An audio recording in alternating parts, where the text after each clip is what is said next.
भैया मजदूर सुना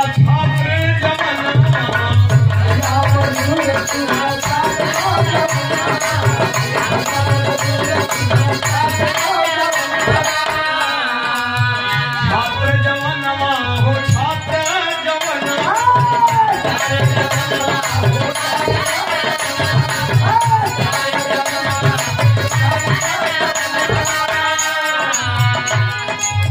पीजिए के सुनला मोर भैया बिरनवा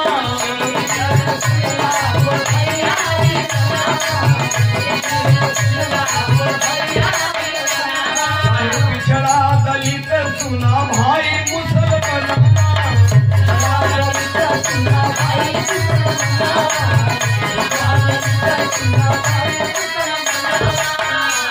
मोर भैया किसनवा ना भूले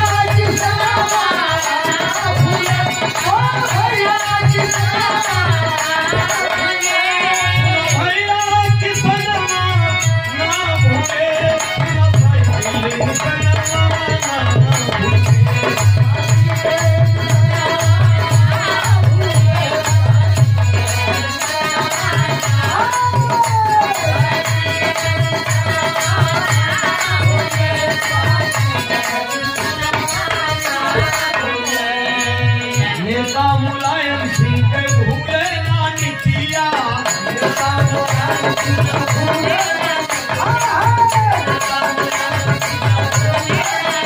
भूले ना नीतिया हो भूले ना नीतिया